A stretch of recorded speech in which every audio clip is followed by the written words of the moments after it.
Olá! Hoje é a nossa aula número 1 de Direito Constitucional aqui do canal Exatíssimo. Gostamos de dizer que nosso curso está atualizado até a Emenda Constitucional 85 de 2015. É um curso, então, bastante atual. Se você quer passar em concurso público, se você quer ter um bom salário, se você quer fugir das sucessivas crises que assolam o Brasil e o mundo, se mais do que tudo isso você está cansado do desemprego, saiba que seu lugar é aqui. Saiba que aqui começa a sua batalha e começa a realização do seu sonho. Vamos para a frase de William Douglas: concurso público, a dor é temporária, o cargo é para sempre. Vejam quanta sabedoria, sabe? Não se trata apenas a dor temporária daqueles que atingem o seu objetivo, não é somente a dor das horas de estudo, das prolongadas horas de estudo, da abdicação de alguns momentos de lazer e de convívio com a família. É muito mais do que isso. A dor de ficar nesse mercado de trabalho que nós temos hoje, que é extremamente complicado, de chefes e de empresas que não têm respeito pelo trabalhador, que não respeitam a lei trabalhista, o desemprego, os baixos salários, as baixas remunerações. Então, saiba, a partir do momento que você for nomeado no seu cargo, ele será seu para sempre e ninguém nunca vai te tirar, ok? Então, vamos sem mais delongas ao início do curso. Começamos o curso de Direito Constitucional com a definição de Estado. Vejam o seguinte: Estado é um conceito jurídico composto por 3 elementos. O primeiro deles é o povo, o segundo é o território e o terceiro é o governo. Governo esse que deve ser soberano. Por isso dizemos que a soberania pode ser considerada um quarto elemento na Constituição da definição de Estado. Então, se cair em concurso público que o conceito de Estado tem 3 elementos, está correto. Mas se vier encostando 4 elementos enunciando povo, território, governo e soberania, também está correto. Tudo bem? Nunca as duas opções vão constar simultaneamente. Mas, na eventualidade disso acontecer, marque sempre a opção mais correta, que seria o povo, o território, o governo e a soberania, ok? Então, não confundam o conceito de Estado com o conceito de nação. Nação é um conceito sociológico, enquanto Estado é um conceito jurídico. Nação é constituída de um povo unido por vínculos de cultura, de religião, de histórias, de costumes, ok? O melhor exemplo, o mais famoso exemplo de nação é a nação judaica, que ficou por muitos séculos, por muitos anos espalhada por diversos países no mundo inteiro. Apenas após a Segunda Guerra que conseguiram se estruturar política e juridicamente com um território e um governo soberano organizados, ok? Então, quando a nação é política e juridicamente organizada, nós temos o Estado. Tá? Agora, um conceito que é necessário ao Estado, gente, como a gente já disse, é a soberania. E o que é a soberania? A soberania é vista sobre 2 prismas, sobre duas perspectivas. A primeira perspectiva é a interna, é a dentro do território, dentro das fronteiras do próprio Estado. Dentro das fronteiras do próprio Estado, não existe qualquer poder tão forte quanto a soberania. E entendam também que esse poder é cedido ao Estado pelo povo. Logo, o titular da soberania é o povo que abriu mão das suas liberdades em favor da regulamentação do Estado e da segurança oferecida pelo Estado. Tá? Do ponto de vista externo, no plano internacional, o que significa soberania? Significa que nenhum país pode impor a qualquer outro uma conduta ou uma obrigação. No ponto de vista do plano externo, todos os países estão exatamente no mesmo patamar, independente do desenvolvimento social, do desenvolvimento econômico. Esse poder é tão forte e tão grande, a soberania, que é capaz até mesmo de criar todo o ordenamento jurídico. E Kelsen explicou com muita clareza e de forma muito didática como é esse ordenamento jurídico, tá? Segundo a pirâmide de Kelsen, no topo da pirâmide temos a norma mais importante de todo o arcabouço jurídico, que é a Constituição. A Constituição é a norma que vai ditar como todas as matérias devem ser tratadas. Todas as leis que estão abaixo dela devem obediência à Constituição. Nenhuma norma abaixo dela pode contrariá-la, sob pena de perder os seus efeitos. Quando uma lei perde seus efeitos, é chamada de inconstitucional. E a partir desse momento, ela deixa de ser obrigatória, ok? Ela deixa de ser de observância obrigatória. Além da Constituição, nós temos nesse mesmo primeiro patamar as emendas constitucionais, que são as modificações feitas na própria Constituição por um rito complexo, que é a votação nas duas casas do Congresso Nacional, ou seja, no Senado e na Câmara dos Deputados, em 2 turnos, com a aprovação de 3/5 dos membros, isto é, de 60% dos parlamentares. Além das emendas constitucionais, nós temos também no primeiro patamar os tratados sobre direitos humanos que o Brasil assinar e que passarem pelo rito das emendas constitucionais. No segundo patamar, nós também temos tratados sobre direitos humanos. O que difere os tratados de direitos humanos que estão no segundo patamar daqueles que estão no primeiro patamar é o rito de aprovação. Observem que os tratados sobre direitos humanos que estão no segundo patamar não passarão pelo rito dificultoso. São tratados que foram somente assinados e que não passaram pelo rito de emendas constitucionais. No terceiro patamar, nós temos a lei complementar, lei ordinária, leis delegadas, decretos legislativos, medidas provisórias e resoluções. Em linhas gerais, de modo superficial apenas, para que cada um que está assistindo o vídeo possa entender superficialmente, que não fique perdido, vamos aqui falar rapidamente sobre as características de cada uma dessas espécies legislativas. A lei complementar precisa de aprovação de maioria absoluta. A lei ordinária precisa de aprovação de maioria relativa. Logo, infere-se que a matéria tratada pela lei complementar é bem mais importante. Então, com a lei complementar, normalmente se estabelecerão regras gerais. E a lei ordinária vai tratar de casos, entre aspas, mais simples, ok? Depois disso, nós temos as leis delegadas. O que são as leis delegadas? As leis delegadas são delegações que o Poder Legislativo faz ao Executivo para legislar, tá? Por solicitação do Poder Executivo, ou seja, o Poder Executivo pede ao Congresso para legislar sobre determinada matéria, quando ele quer fazer alguma lei sobre um assunto específico. Esse tipo de espécie legislativa é muito pouco usada. Quando o Executivo quer fazer alguma lei, ele utiliza a medida provisória. Mas veja, a medida provisória não é uma lei. Ela nasce produzida pelo Executivo, ela não passa pelo Legislativo e ela tem efeitos de lei. Ela nasce obrigando, entretanto, ela faz efeitos por 60 dias, prorrogáveis por mais 60.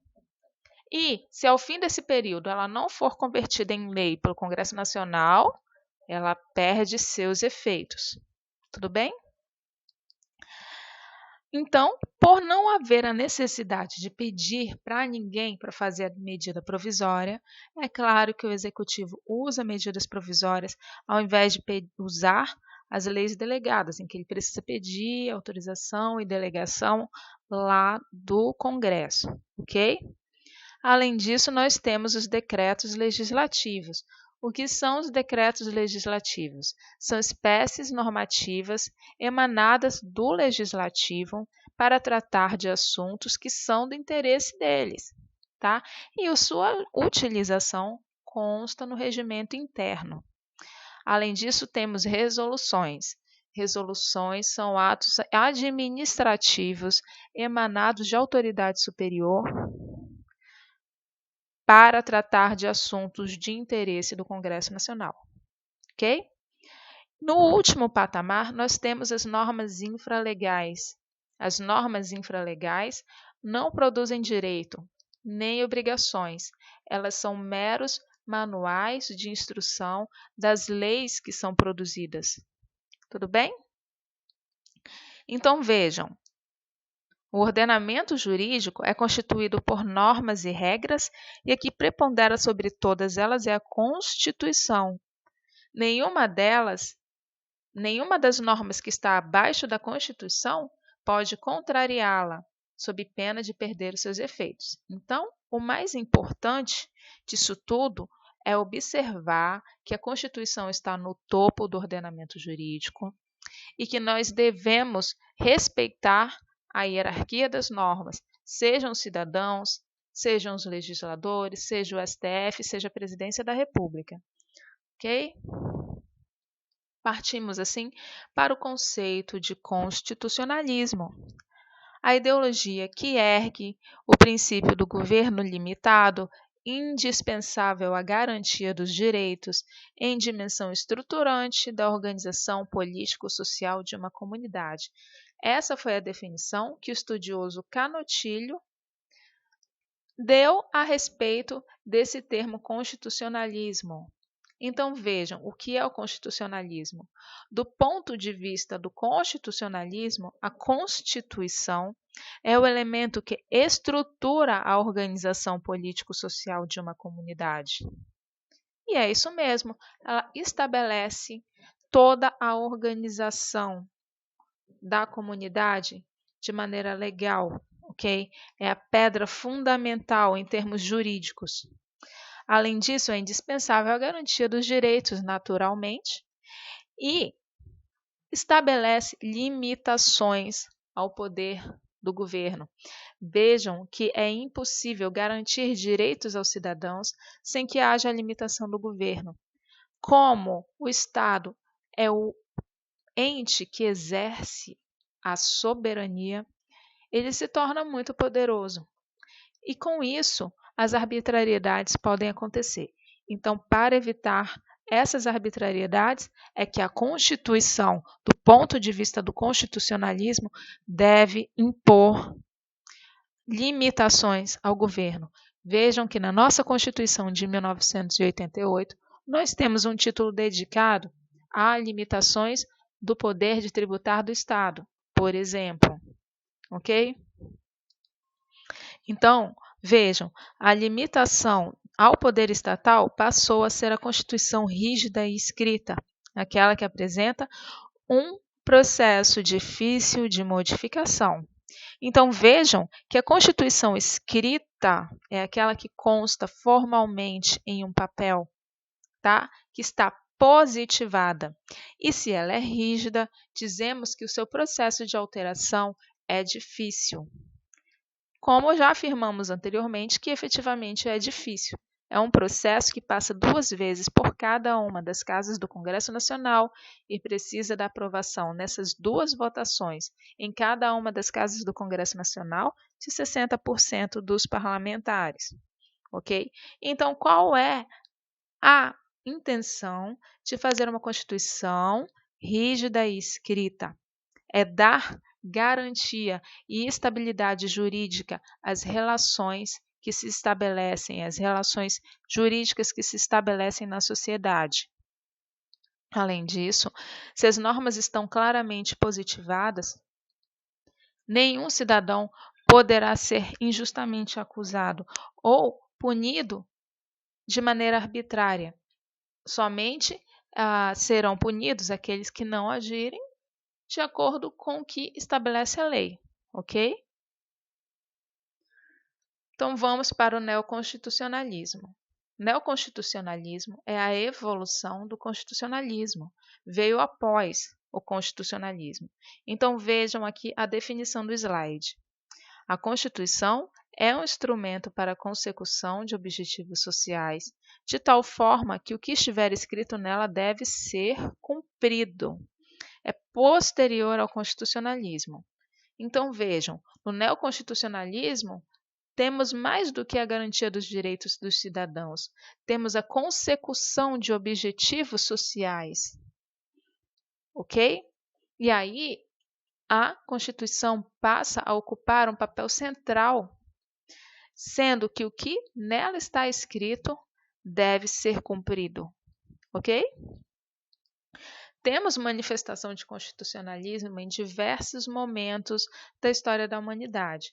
A primeira vez que se notou constitucionalismo foi na época antiga, por isso denominamos constitucionalismo antigo, lá na antiguidade clássica.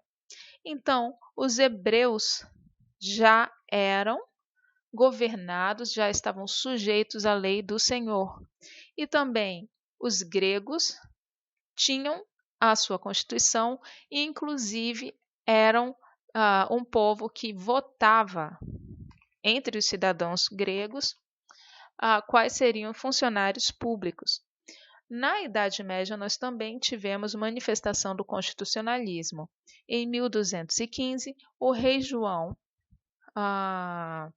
foi obrigado a assinar uma carta de limitação dos seus poderes para não perder a coroa, para não perder o trono, sob pressão dos barões, ok? E já o constitucionalismo moderno foi marcado pela independência dos Estados Unidos e também pela Revolução Francesa. Nesses dois países, nós tivemos, pela primeira vez, constituições legitimadas pelo povo. Partimos, então, para a definição de Estado Democrático de Direito. O Estado Democrático de Direito é um conceito bipartido. Vamos primeiro entender, então, a definição de Estado de Direito. Estado de Direito é a conjuntura jurídica em que todos os cidadãos estão sujeitos ao império da lei, assim compreendida como respeito à hierarquia das normas, separação dos poderes e direitos fundamentais. Vejam que a palavra-chave aqui é o império da lei, ok? Quando falamos de Estado de Direito, devemos entender que todos são iguais perante a lei. E vejam como que isso acontece por meio da obediência e da observância das leis, partindo-se da hierarquia das normas, com a Constituição no topo e assim por diante. A separação dos poderes, que é a fórmula tripartite, em que temos o poder executivo, o poder legislativo e o poder judiciário, e os direitos fundamentais do cidadão. O Estado democrático o Estado democrático se refere à forma como o Estado exerce a soberania. Então vejam o seguinte: quando o povo é titular do poder, como o povo é titular desse poder, ele também deve exercê-lo junto com o Estado. Ou seja, o exercício da soberania deve ter participação do povo. Então, temos a seguinte denominação: demos é todos, povo, e cracia é governo. Tá? Com isso tudo, nós podemos partir para a definição de poder constituinte. Vejam o seguinte: poder constituinte foi definido pela primeira vez por Abad Sieyes em sua obra O que é o Estado, publicada pouco antes da Revolução Francesa. Ele notou que, por ser o povo titular da soberania, por decorrência, também seria o povo o titular do poder constituinte originário. Então vejam só que interessante.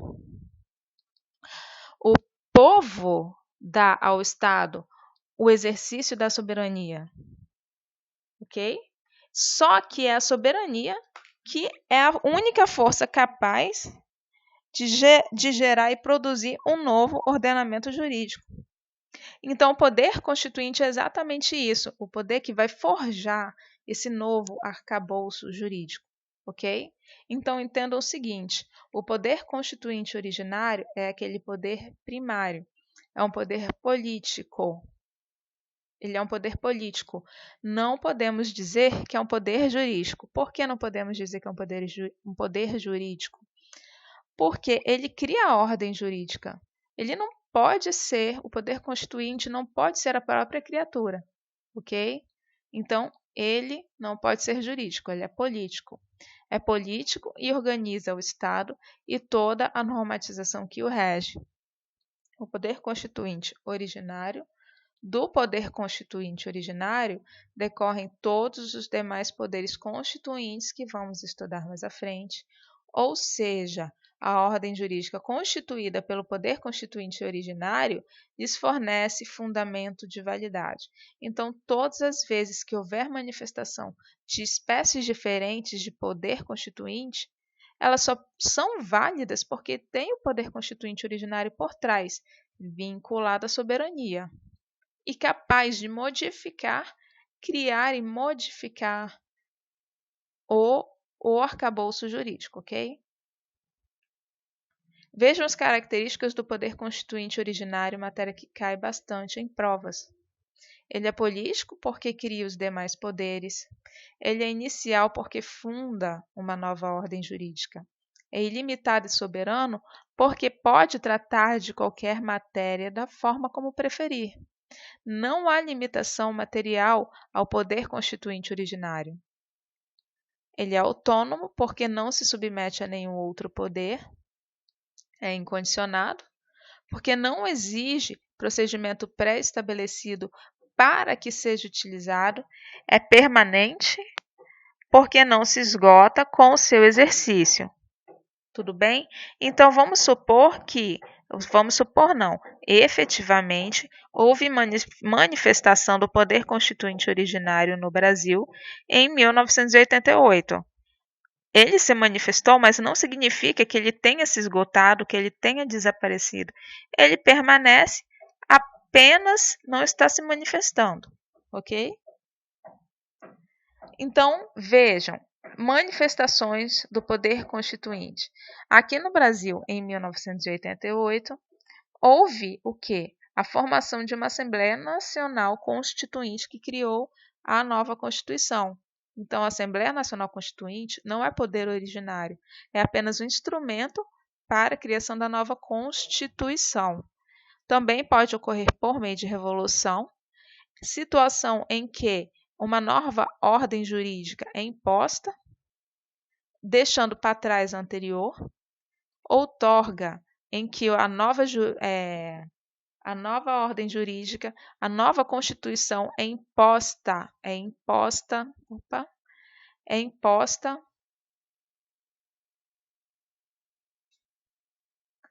Desculpa. Então vamos lá.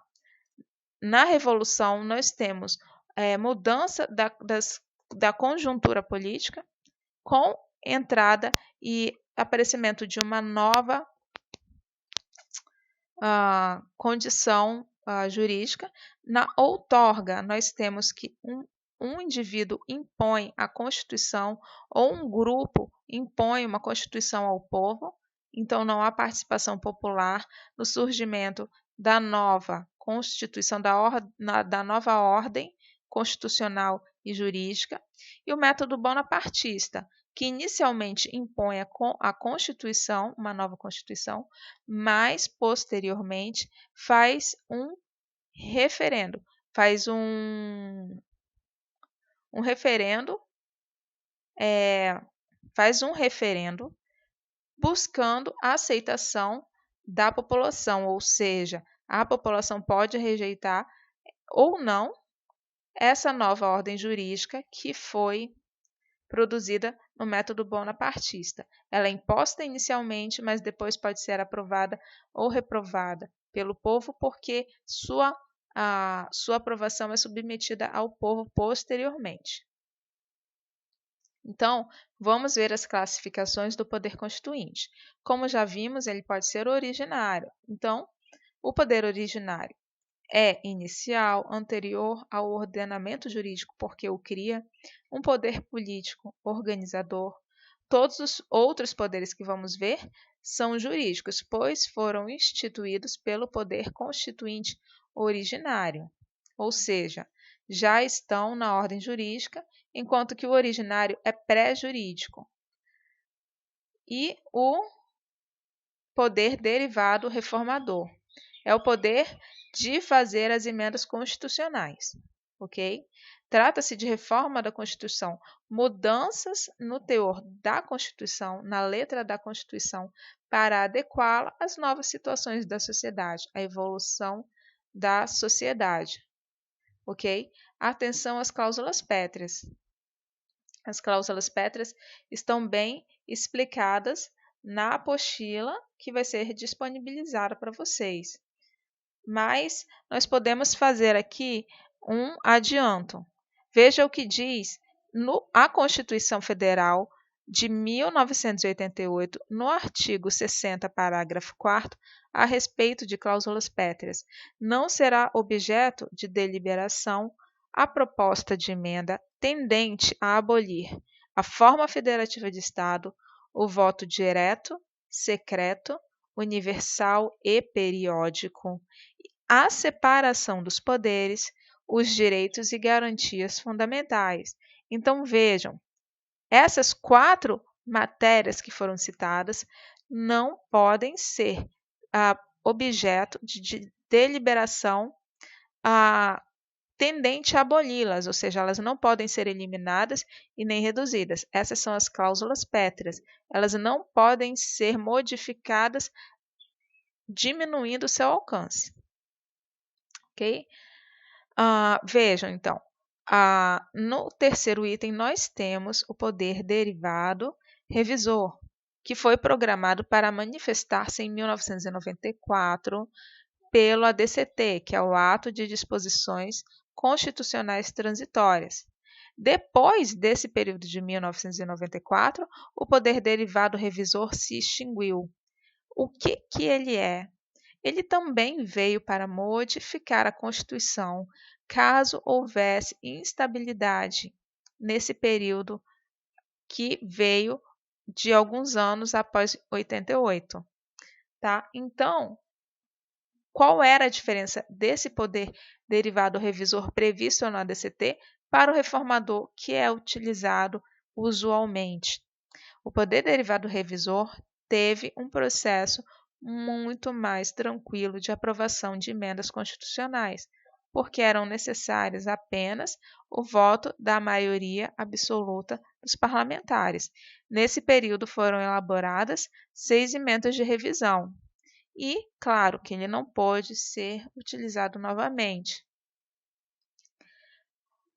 Depois disso, nós temos o poder derivado decorrente, que é o poder utilizado pelos estados para criarem suas próprias constituições. Então, vejam, os municípios não são detentores desse poder. Não consideramos que os municípios têm poder derivado decorrente, porque as constituições estaduais, diferentemente das leis orgânicas, têm teor de Constituição, mas as leis orgânicas não, tá?